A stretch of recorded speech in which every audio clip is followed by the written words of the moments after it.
yes, yes, yes, an extension within the offensive line. Congratulations. We're going to be talking about that. We're going to be talking about an edge rusher the Eagles have been doing a lot of homework on and could be the pick at 32. And we're going to be talking about the only tight end the Eagles have interested. Daniel Jeremiah had a lot to say about this, so we're going to be talking about that. So let's get straight into it all. A killer buried, but not dead. Darren, we better turn around. Because I've seen enough horror movies to know any weirdo wearing a mask is never friendly.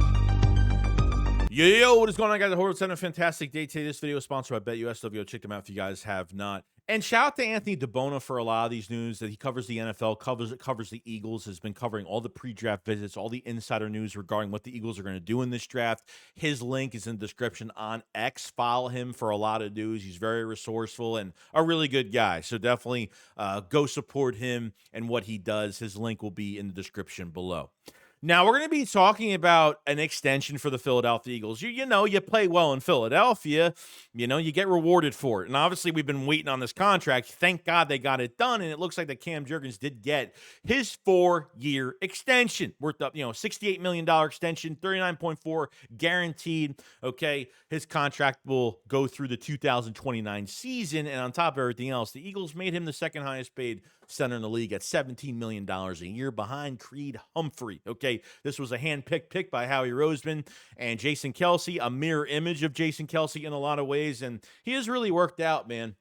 We never talk about Cam Jurgens during the season because he always does an excellent job. And you want to keep your quarterback and your center intact with each other for a lot of years, and this is the future guy for us. And finally, they extended him, and very happy for Cam Jurgens. So congratulations to him moving forward, and looking to see him pancake more people.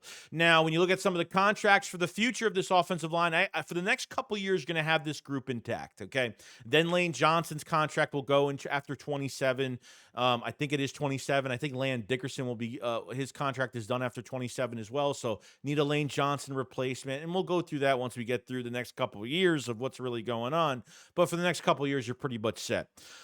Your right guard situation, whether it's Steen or Trevor Keegan or Kenyon Green from the Chauncey Gardner-Johnson trade, whoever they draft, they've been looking at a lot of guys that can play guard and tackle multiple positions. So let's see who they pick up. There should be a big competition at that right guard spot. Since they didn't re-sign Mekhi Becton. So that's really the only issue you're looking at when it comes to the offensive line. Very excited for Cam Jurgens. Thank God this is done. And I've already seen that Howie Roseman doesn't like signing guys middle of the season, okay, because they want to keep these guys hungry, keep them laser focused for what the real mission is. That's what another Super Bowl for the Eagles. So glad they got this done.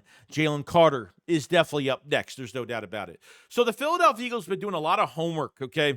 We've heard aggressive trade-ups. We've heard Dallas Goedert being trade bait. And if the Eagles can't trade up drastically because they're going to give up a lot of picks, depending on how far they're moving up in this draft, the Eagles have been doing a lot of homework on the edge rusher from UCLA, Oluwafemi Ola Dejio, okay? They've looked at guys like Nick Scorton, late first-round type guys, middle-of-the-pack type guys, Donovan Izaraku from Boston College. So there's a lot of guys they've looked at here, and a guy in Oluwafemi Ola Dejio, a lot of news has come out from Tony Pauline on the Eagles doing homework on him, okay? He has a great pass rush, great bend. He can almost play as an outside linebacker as well. His pass coverage is pretty good. He can roll out if you need him to.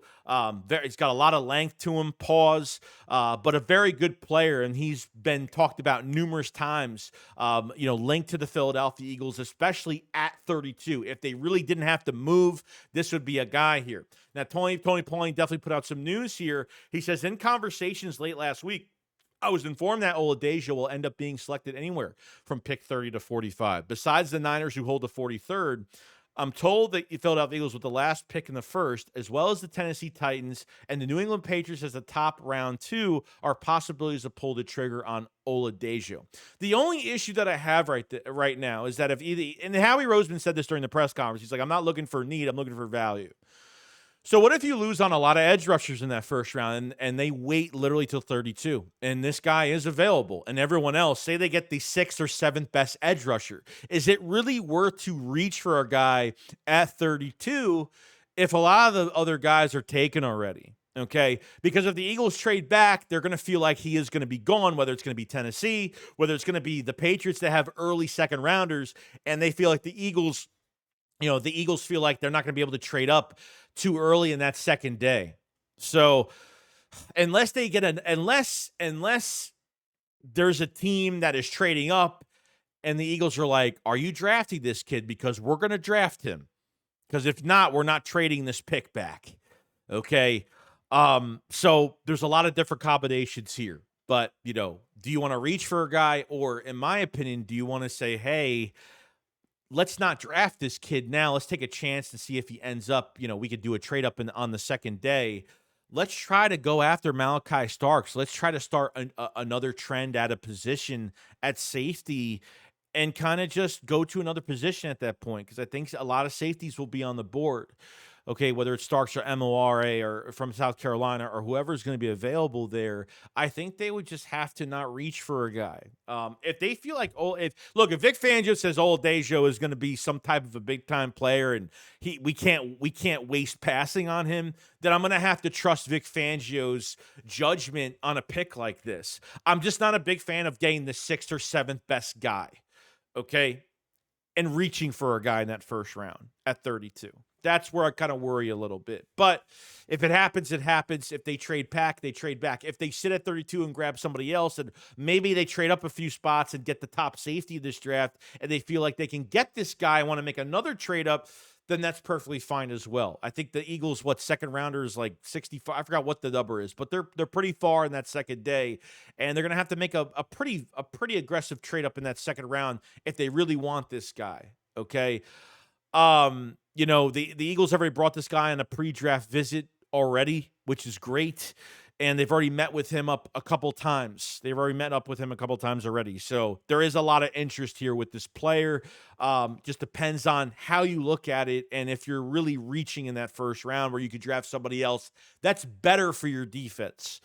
You know what I mean? So we'll see what happens with that. But I thought that news was really interesting. But edge rusher has obviously been a big target for the Philadelphia Eagles. Now, couple things to talk. Well, really the last thing to talk about here. Jeremiah was in a podcast on the Mina Kimes show. Okay. Now he talks about, Daniel Jeremiah obviously was a West Coast, he was a West Coast scout for the Eagles for a few years, a while back, okay? Knows how Howie Roseman thinks. Now he did talk to a GM. He said one of the most successful GMs in the league, okay? And it's almost, we don't know what GM he talked to. It could be Howie Roseman, so we're going to take it as that he did talk to Howie Roseman. This GM talked about the tight end position and that the tight ends in this draft are a lot of hit or miss. Okay. But one that they've done a lot of homework on, this GM that he talked to did a lot of homework on, has been Mason Taylor, okay, from LSU. And we've talked about him a couple times. The Eagles have met up with him a couple times as well. That could be that, leading number one tight end for the future. Dallas Goedert most likely going to get traded for a couple picks. Don't know where those picks are this year, next year, the year after in 27. So we're not really sure. But the Eagles have a glaring hole right now. And it's hard for me to say that safety is not going to be a top pick this year. It's hard for me to say that now tight end. You can't go into this year with the guys that you have. There's just no doubt. There's no doubt that you have to go out and go get somebody, because I'm a fan of who they brought in, the couple of free agents that they brought in. Calcaterra's his last year in Philadelphia and probably will not be re-signed. So there's nothing that's as good or as close to Dallas Goedert with what you have on the roster right now.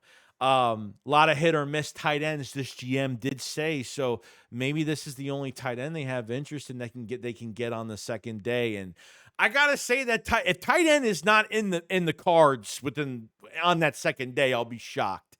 It almost has to be. So that first pick really, you can't take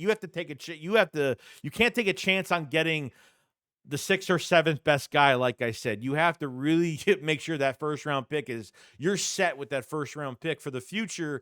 And then you go into that second day on a lot of possibilities to say, you know what, there might be another tight end they could get in the third round, but it really just depends who's on the board, whether they trade up on the second day. If Mason Taylor is dropping quick on that second day, the Eagles have to go up and get him. I mean, that's just what it is. That's where they're going to go, most likely. So look out for Mason Taylor. If this is what Daniel Jeremiah, if Daniel Jeremiah was talking to a GM, it might have been Howie Roseman. It might have been.